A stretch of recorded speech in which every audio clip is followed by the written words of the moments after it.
I was just a dock worker in San Diego, one of those guys who unloads containers at night, drinks cheap coffee, and tries not to think too much about the future. Nobody would have guessed that I'd end up stealing $15 million from the Jalisco New Generation Cartel. I didn't even think of myself as a thief. It started with debts, bad luck, and one mistake that snowballed into something I couldn't control. I never planned to get mixed up with killers, federal agents, or a woman who made me believe I could still change. But once you touch that kind of money, you don't get to walk away clean. This is how it all happened. Subscribe so you don't miss the rest. I never thought of myself as someone who'd get mixed up in anything bigger than an overdue electric bill. My life was simple in the kind of way most people would call boring. San Diego docks, night shift, steel-toed boots, stale sandwiches, and that smell of salt mixed with diesel that sticks to your clothes no matter how many times you wash them. I worked, I went home, I slept. Then I did it again. That was my rhythm. Some guys chase dreams. I was just chasing enough money to keep the lights on and my mother's medicine stocked. But problems don't knock before they come in. They just show up, heavy and uninvited. Mine came as hospital bills. My mom's health had been sliding for years, but last winter, everything got worse. Dialysis 3 times a week, prescriptions that cost more than my paycheck, and insurance that laughed in my face. I picked up extra shifts, borrowed from friends, even begged from my ex-wife, who reminded me I was already 2 months behind on child support. There's a special kind of shame in that when your own kid becomes part of the debt you can't cover. On the docks, money talks louder than the foreman. You hear stories all the time about containers that go missing, about cash payoffs to look the other way. Most of us don't bite. Too dangerous, too many eyes. But when you're cornered, temptation starts to sound less like sin and more like survival. I didn't go looking for trouble. Trouble found me in the form of a container sitting where it shouldn't have been. It was a Wednesday night, cold wind cutting through my jacket. I was halfway through unloading when I noticed a box logged under a different number than the manifest. A mistake, maybe, or maybe not. Mistakes don't usually hum with that kind of tension, the kind that makes your gut tighten before your brain catches up. I scanned it twice, then 3 times. No record. Nothing. Just sitting there, like an orphan. And for reasons I can't fully explain, I didn't call it in. I told myself I was too tired, that the paperwork could wait. But in truth, something inside me whispered, hold on to this. I didn't open it that night. I'm not reckless. I stacked it with the others, but I marked it in my head, a secret little red flag. My shift ended, but the container stayed in my thoughts, burning a hole in the quiet. By morning, my phone buzzed with another hospital bill, a number so high it might as well have been written in another language. I sat staring at it, and I thought of that box sitting by the water, unclaimed, unregistered. That's how it starts, not with a grand plan, not with greed, but with a tired man convincing himself that one small step into the dark isn't really a step at all. Just a pause, just a maybe. But deep down, I think I already knew. The minute I didn't report that container, I'd crossed a line. And once you cross it, there's no going back. I told myself I'd forget about that container. Just let it slide, go back to work, keep my head down. But the thing about secrets is they don't stay quiet. They sit inside you like a splinter, and every move reminds you it's there. By the second night, I was checking on it like a man checking a wound he doesn't want to admit is infected. Still there, still unclaimed. Still calling to me in a way that made no sense, except it did because I needed something, anything, to pull me out of the hole I was sinking into. I lasted 3 nights before I broke. My shift ended at 2 in the morning. Everyone else had cleared out, trucks gone, machines powered down. I told the security guard I was double-checking inventory, a lie he didn't even bother questioning. Who cares about one more tired dock worker chasing overtime? The container sat where I'd left it, heavy and silent. My hands shook when I popped the lock. I kept expecting alarms, footsteps, something. But nothing came. Just the sound of metal creaking as I pulled the door open. Inside, it wasn't what I imagined. No drugs, no weapons. Just stacks of black duffel bags lined up neat like soldiers. I unzipped one. Cash. Bundled tight, plastic wrapped. The kind of money you don't earn, you inherit from hell itself. I didn't count it then. Didn't need to. I knew. It was more than I could ever hold in my life, more than my father ever made, more than all my union shifts combined. And right there, standing in the cold, I felt two things at once, relief and dread. Relief, because I just stumbled onto salvation. Dread, because nothing this big belongs to no one. I closed it back up, locked it, walked away like nothing happened. But I couldn't unsee it. Couldn't go back to unloading boxes of cheap electronics while pretending I didn't know what was waiting for me. I told myself maybe I could just take one bag. A test. Cover mom's treatments, pay off my debts, maybe even square things with my daughter. Nobody would notice. Nobody would care. It was insane logic, but desperation makes insanity sound like common sense. The next week, I moved one bag. Smooth, quiet. No questions. I stuffed it under the seat of my truck and drove home with my heart pounding so hard I thought it would tear through my ribs. 15,000, maybe 20. More money than I'd ever touched, sitting there like a loaded gun. I didn't sleep that night. I sat at the kitchen table, staring at it, thinking about how easy it was, how dangerous it was. The thing is, one bag turned into two, then three. I kept telling myself it was the last time, that I'd stop once the bills were covered. But greed doesn't announce itself. It creeps in disguised as survival. By the time I realized I wasn't borrowing, I was stealing, and not just from some faceless company. The docks run on whispers. It didn't take long for me to catch one. That container belongs to people from across the border. Not the kind you cross. My stomach dropped. Jalisco. The name alone was enough to freeze a man. I'd heard the stories, same as everyone else. Heads on highways, families erased, debts paid in blood.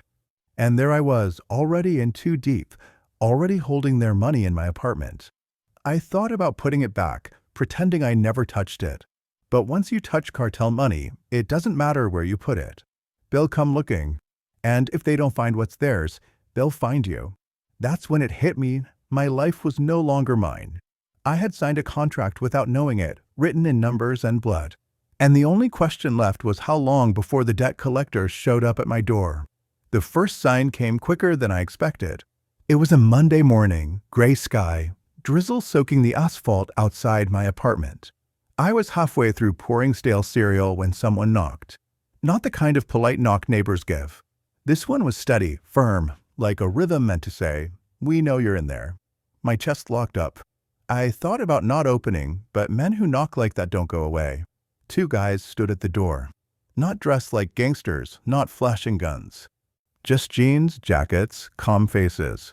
That calm scared me more than anything. One of them smiled without his eyes. Said he was looking for a shipment that might have been misplaced on the docks.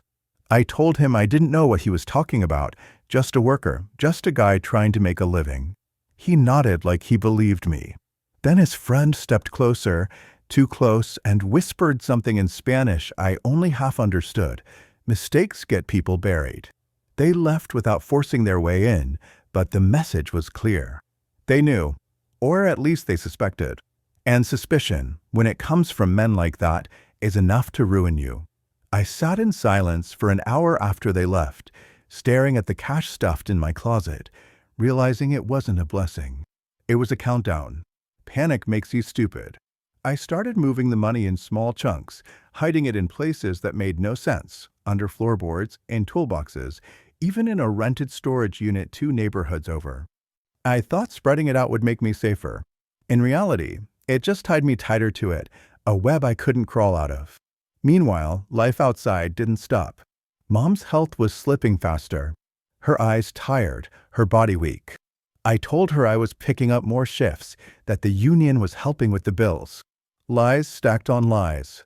She smiled like she wanted to believe me, and maybe she did. Parents see what they want to see in their kids. My daughter, on the other hand, barely spoke to me. Every call felt like walking on broken glass. I thought about giving her a piece of the money, paying for school, something to show I wasn't the deadbeat she thought I was. But I knew how that would look. Dirty money leaves stains you can't wash off. Then came the union guys. Rumors spread fast on the docks. Someone said I was moving containers funny, cutting corners, looking over my shoulder too much.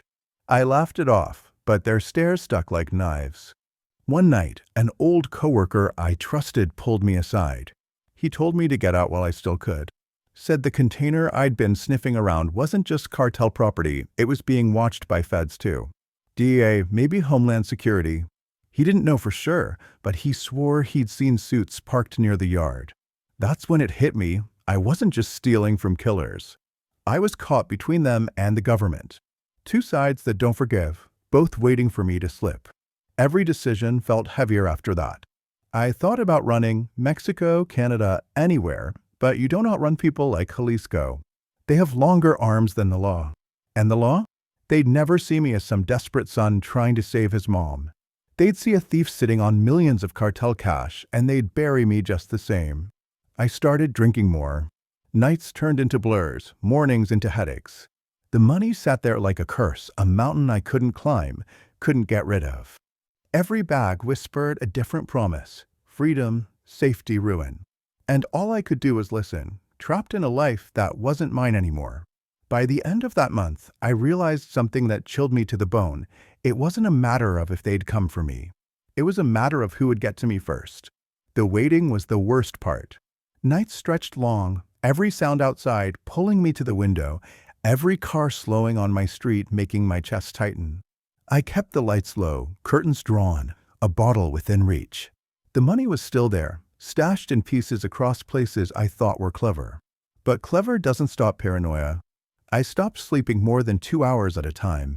Every time I closed my eyes, I saw either men with cold smiles or a badge flashing in my face. Then, one night, it wasn't imagination. Coming off a shift, I noticed a black SUV trailing me a little too long. Not close enough to screen danger, but steady. I took 3 turns I didn't need. Still behind me. By the 4th, it was gone. But I knew. Somebody had eyes on me. Maybe cartel, maybe feds. Either way, I was marked. At the docks, I tried to act normal. Normal doesn't work when you're unraveling. I caught myself staring at coworkers, wondering who'd sell me out first. Wondering who already had. That's when I met her. Not the kind of woman you expect in a place like that. She worked with a shipping office, sharp eyes, quicker wit. She noticed things. One night she asked why I always looked like I was waiting for bad news. I laughed it off, but her stare didn't move. For the first time in weeks, someone looked at me like I was more than a guilty man hiding behind steel containers. I didn't tell her the truth. Not then. Instead, I let myself fall into something I shouldn't have: late-night drinks, conversations that made me forget the weight of the cash. For a moment, I believed I could still have pieces of a normal life. She even made me think maybe I deserved it. But reality has a cruel way of breaking through. 2 days later, I came home to find my front door slightly open. My blood froze. Inside, nothing was missing, nothing broken. Just the bags of cash I'd hidden in the closet stacked neatly on the kitchen table. Like someone wanted me to know they'd been there, that they could touch everything I had. On top of the pile sat a single bullet. I didn't need a note. I didn't need a phone call.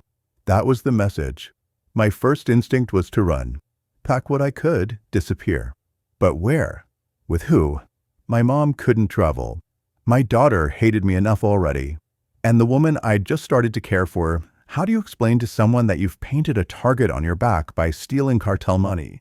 That night, I drank until the room spun, the bullet still sitting there on the table. I thought about calling the cops, thought about calling the DEA.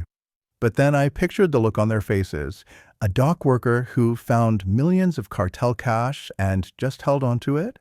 They wouldn't see a desperate man. They'd see leverage. A pawn. By morning, I understood what the bullet meant.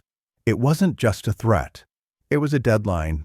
Either I gave it back or they'd take more than money from me.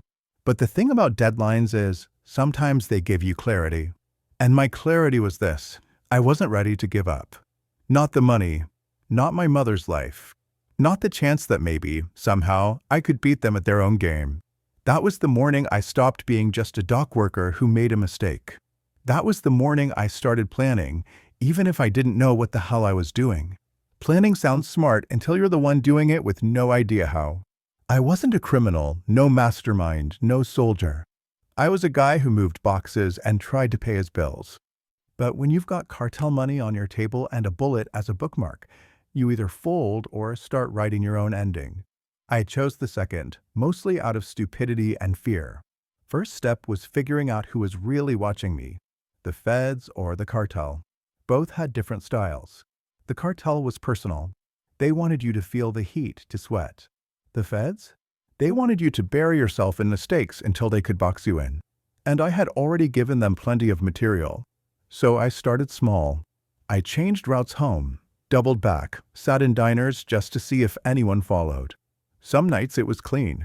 Some nights I swore I saw the same faces, same cars. That told me enough. I wasn't paranoid. They were there. Both sides, maybe. Meanwhile, the money, it kept staring at me. You can't sit on millions without it burning through your walls. I thought about laundering it, but through who? Who do I trust with cartel cash? Nobody. Every bag felt like a beacon. I could almost hear it humming at night, calling predators closer. The woman from the docks, her name was Rachel, I let her in too far. I wasn't supposed to, but loneliness makes men weak.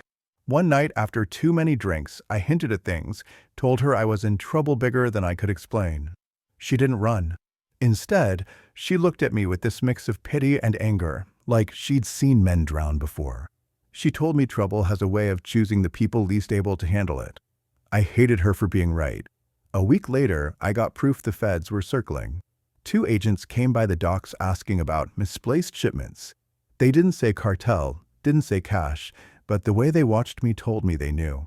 They weren't here to save me. They were waiting to see if I'd hand them a bigger prize. And that's when the choice sharpened. On one side, men who would kill me slow just to make a point. On the other, men who'd put me in a cage for decades. Both waiting, both patient. And me? I was running out of time. So I made the only decision I could live with. I wasn't going to give the money back. I wasn't going to sit in a cell while my mother died hooked up to machines. If I was going down, I'd go down swinging. That night, I took every bag I still had in the apartment and moved it out. Storage units, backyards, even a drained pool of an abandoned house I knew from when I was a kid. I spread it so thin even I wasn't sure where it all was anymore. It was chaos, but it was my chaos. When I came home, there was another message waiting. My apartment door wasn't kicked in this time. It was wide open. Inside, my place had been torn apart, not by cops, not by pros, by someone sending a signal. On the kitchen counter, right where the bullet had been, there was something new, a photograph of my daughter leaving school. My hands shook so bad I nearly dropped it. That was the line. Not my debts, not my mother, not even me, but her. They had eyes on her now. And that meant I wasn't just fighting for my life anymore. I was fighting for hers. When I saw that photograph of my daughter, something in me snapped. Fear stopped being the only thing I felt. It turned into anger, heavy and sharp. They could come for me, but putting her in their sights, that was the one thing I couldn't let slide. That night I sat in the dark with the photo on the table and the cash scattered in my head like pieces of a puzzle. I knew I couldn't keep running in circles. I had to choose a side, even if it killed me. Calling the feds felt like swallowing glass. I didn't trust them, but I knew the cartel would never stop. So I went to them. Not in the open, not waving my hands. I found one of the agents who had been sniffing around and left a message he couldn't ignore. A locker, a key, a single bag of money inside with a note. You want the rest? Protect my family. It worked faster than I expected. Within days, I was sitting in a bare room, agents staring at me like I was a rat they'd finally trapped. I told them everything, well, almost everything. I told them about the container, the cash, the threats. I didn't tell them where all the money was stashed. That was my leverage, the only card I had left. They wanted it all. I wanted one thing, safety for my mother and daughter. I didn't care about myself anymore. The deal they offered wasn't clean. It never is. They wanted me to play bait, to let the cartel circle closer so they could swoop in and take their shot. I laughed in their faces at first. Suicide, I told them. But when I thought about that photograph of my little girl, I said yes. The next weeks were hell. I lived like a ghost, pretending to still be in the game while every shadow felt like the end. Rachel stayed close, even when I tried to push her away. Maybe she knew I wouldn't last without someone reminding me I was still human. Or maybe she was just too stubborn to leave. Then it happened. The meeting the feds set up, the trap they swore would finish this. A warehouse, a handful of cartel men, and me standing there with shaking hands, pretending I had more money than I actually brought. The raid came down hard, gunfire, shouting, chaos. I don't know how many fell that night. I just remember diving behind metal crates and praying I wouldn't feel a bullet rip through me. When the smoke cleared, the feds were smiling like they'd won. I didn't feel like a winner. My ears rang, my clothes were soaked with someone else's blood, and all I could think was, this isn't over. You don't just end men like Jalisco with one raid. They cut heads, but the body keeps moving. In the weeks after, they kept their word, sort of. My daughter was moved, protected, my mother's hospital bills quietly covered. Me? I was cut loose with warnings, half-threats, and a new name on a sheet of paper. They didn't care what happened to me as long as they had their victory. So now I live small. Different town, different job, no real friends. The money? Some of it vanished into evidence, some into my hiding places. I still have pieces, enough to keep Mom alive a little longer, enough to maybe send something to my daughter someday. But every dollar feels poisoned. Some nights I think about the man I was before that container. The quiet dock worker who thought his life was boring. I'd give anything to be him again. Other nights, I stare at the cash and wonder if maybe the stupid kind of brave is the only thing I've ever really been. That's my story. A dock worker who stole $15 million from the Jalisco New Generation Cartel and lived long enough to regret it. If you've listened this far, hit like and subscribe. Because the truth is, most men in my shoes don't get to tell their story at all.